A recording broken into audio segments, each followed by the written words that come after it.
बचपन से ही स्कूल में पढ़ते आए हैं कि भारत एक कृषि प्रधान देश है। हर सरकार हमारे किसानों का भला चाहने का दावा करती है, योजनाएं बनाती है और बदले में इलेक्शन के वक्त इन किसानों का आशीर्वाद चाहती है। इसी तरह भारत सरकार ने हर किसान के खाते में एक निश्चित रकम पहुंचाने का इंतजाम किया है। इसे प्रधानमंत्री किसान सम्मान निधि योजना यानी पीएम किसान योजना, जिसे शॉर्ट में बुलाते हैं, का नाम दिया गया है। लेकिन कुछ समय से इसमें फर्जीवाड़े की खबरें आ रही हैं। आइए बताते हैं इसके बारे में, साथ ही ये भी कि आखिर क्या है ये योजना और किसी किसान को कैसे मिलता है इससे फायदा। सब कुछ जानेंगे आसान भाषा में, मेरे यानी प्रतीक्षा के साथ।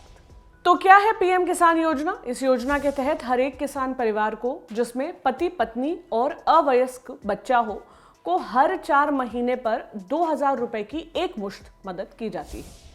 इस तरह से हर परिवार को साल भर में 6000 रुपए की मदद दिए जाने का प्रावधान है। ये रकम किसान के खाते में सीधे ट्रांसफर की जाती है। किसान परिवारों को चिन्हित करने का काम राज्य और केंद्र शासित प्रदेशों की सरकारों पर डाला गया है। इससे जुड़ी कुछ खास बातें भी जान लीजिए। इस योजना की शुरुआत 1 दिसंबर 2018 से हुई है। किसान सम्मान निधि के लिए दावा करने वाले किसान के नाम पर जमीन होनी चाहिए। अगर किसी एक जमीन पर एक से अधिक किसान परिवारों के नाम हैं, तो सभी किसान परिवार इस योजना का फायदा उठाने के पात्र होंगे।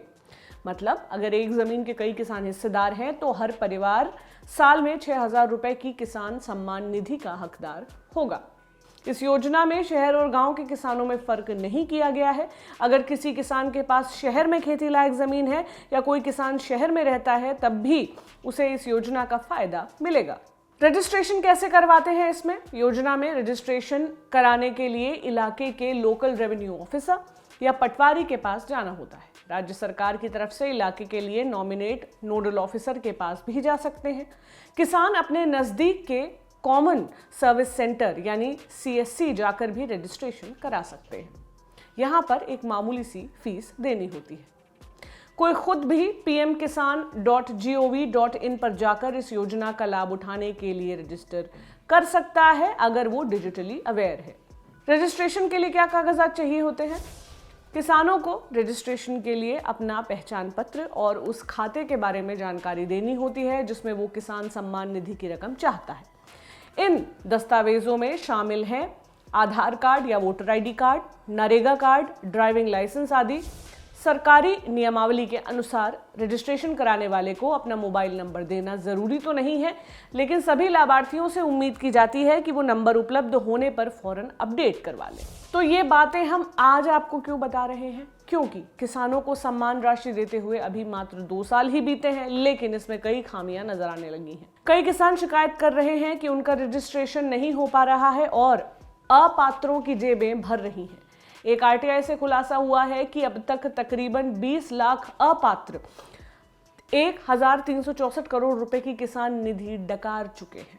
अब सरकार रिकवरी करने में लग गई है। इसमें अलग अलग तरह की परेशानियां आ रही हैं। तकरीबन हर राज्य से किसानों की शिकायतें आ रही हैं कि पात्र होने के बावजूद उन्हें रिकवरी के नोटिस आ रहे हैं। तो जान लीजिए कि आखिर कौन से लोग हैं जो किसान निधि लेने के अपात्र हैं। अगर कोई किसान खेती करता है लेकिन वो खेत उसके नाम पर न होकर उसके पिता या दादा के नाम हो, तो उसे 6000 रुपए सालाना का लाभ नहीं मिलेगा। वो जमीन किसान के नाम पर ही होनी चाहिए। अगर कोई किसान किसी दूसरे किसान से जमीन लेकर किराए पर खेती करता है, तो उसे भी योजना का लाभ नहीं मिलेगा। पीएम किसान निधि के लिए लैंड की ओनरशिप जरूरी है।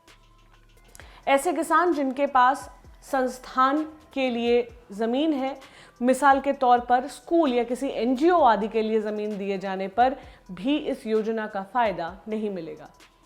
किसी संवैधानिक पद पर हो या पहले रहे हो, वैसे किसान को भी इस योजना से बाहर रखा गया है।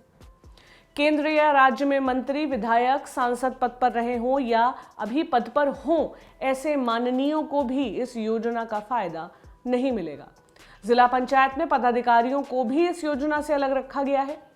किसी भी सरकारी नौकरी से रिटायर शख्स को इस योजना के तहत रजिस्टर नहीं किया जाएगा। सभी वयोवृद्ध या रिटायर पेंशनर जिन्हें 10,000 रुपए या इससे ज्यादा की पेंशन मिलती है, वो भी पीएम किसान योजना का फायदा नहीं ले पाएंगे। जिस शख्स या उसके पति पत्नी ने इस साल या पिछले असेसमेंट ईयर में इनकम टैक्स भरा होगा, उसे किसान सम्मान निधि का फायदा नहीं मिलेगा।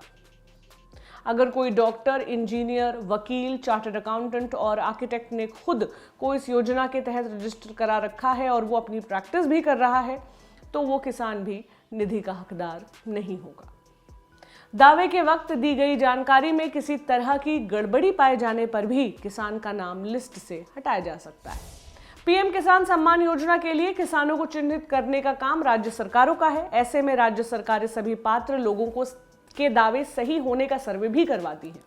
चूंकि जिले के राजस्व का जिम्मा जिला कलेक्टर या डिस्ट्रिक्ट मजिस्ट्रेट पर है, ऐसे में वही इस योजना का फायदा उठाने वालों की पात्रताओं की जांच करवाता है। पात्रता में किसी भी तरह की गड़बड़ी पाए जाने पर रिकवरी की जाती है। मतलब सरकार हर ऐसे शख्स को नोटिस भेजती है जिसने पात्र न होने पर भी सरकार से रकम ली है। उस शख्स को नोटिस के जवाब में बताना पड़ता है कि उसकी पात्रता क्यों बनती है। अगर वो अपनी पात्रता सिद्ध नहीं कर पाता है तो रिकवरी और आर्थिक दंड का भी प्रावधान है। कोई चाहे तो अपात्र होने पर खुद भी मिली हुई रकम को वापस कर सकता है। ऐसे मामलों में पेनल्टी नहीं लगाई जाती है। कई किसान इस बात का दावा करते हैं कि रजिस्ट्रेशन के लिए उन्होंने सब कुछ दिया, लेकिन रजिस्ट्रेशन रद्द हो गया। इसके पीछे भी ये खास कारण सामने आए हैं। नाम को अंग्रेजी में लिखा जाना जरूरी है। सबसे पहले इस वजह से ही पीएम किसान सम्मान निधि योजना की एप्लीकेशन रिजेक्ट होती है। अकाउंट में कुछ और फॉर्म में कुछ और नाम होने पर भी रिजेक्शन होता है। मिसाल के लिए किसी ने किसान सम्मान निधि रजिस्ट्रेशन में नाम राम सिंह लिखवाया, लेकिन उसने जिस अकाउंट नंबर के डिटेल्स दिए हैं वहां पर नाम राम कुमार सिंह है। इस तरह का अंतर फॉर्म या किसी दूसरे डॉक्यूमेंट में जैसे आधार कार्ड आदि में होने पर भी रजिस्ट्रेशन रिजेक्ट हो जाता है। गांव का नाम सही न लिखने से भी रजिस्ट्रेशन खारिज करने की शिकायतें सामने आ रही हैं। कई बार गांव के नाम को बुलाए जाने और उसके आधिकारिक नाम में भी फर्क होता है। लोग चलताऊ नाम ही लिखवा देते हैं। इसके अलावा बैंक का गलत IFSC कोड या गलत अकाउंट नंबर भी रिजेक्शन का सबब बनता है। सरकार ने इन्हीं दिक्कतों को देखते हुए पीएम किसान सम्मान निधि योजना के लिए डेडिकेटेड हेल्पलाइन भी बनाई है, जो इस तरह से है। आप अपने स्क्रीन पर उन्हें देख सकते हैं। लैंडलाइन नंबर 011-23381-092 या 23382-401। पीएम किसान न्यू हेल्पलाइन 011-243-00606 या 0120-6025-109। या फिर जो ईमेल कर सकते हैं वो ईमेल भी भेज सकते हैं pmkisan-ict@gov.in। कैसी लगी आपको ये जानकारी, मुझे कमेंट सेक्शन में जरूर बताएं। ये जानकारी आपके लिए लाए थे अमित मिश्रा। मेरा नाम प्रतीक्षा है। शुक्रिया।